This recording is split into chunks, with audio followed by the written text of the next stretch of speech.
د ټیک ټریننګ امتحان اخیستل نه بعد څو ورځې د حقدار او خلکو انتخابولو کې ولګېدل چې کم یو کس برتري لري د ټریننګ کې انتخاب شي.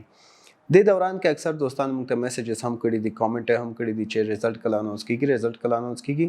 رزلټ موږ پرون اناونس شوی ده او چې کله تاسو خپل یولرنا پلیټفارم ته لاړ شئ، خپل ډیشبورډ کې اپلیکیشنز کې الته تاسو ښیي چې آیا ته اکسپټډ یې او که انډر ریویو یې. که اکسپټډ یې تاسو ته به نن کال وشي، زنګ به درته ووهل شي، را به شئ انټرویو دپاره.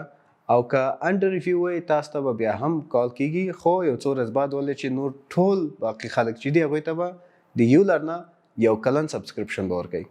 مخکې ما 6 میاشتې ویلي وو، خو اوس هماغه ایکسټینډ شو 1 کال دپاره. نو 1 کال دپاره تاسو کولی شئ چې د یولرنا ټولو کورسونه ګټه پورته کوئ. او که چیرې داسې ایډیټ غواړئ نو ما دې دپاره هم یو ایډیټینګ کورس ریکارډ کړی ده، تاسو کولی شئ چې هغه په یولرنا پلیټفارم کې تعقیب کړئ او لینک به یې زه تاسو ته کامنټ کې واچوم. ډېره مننه.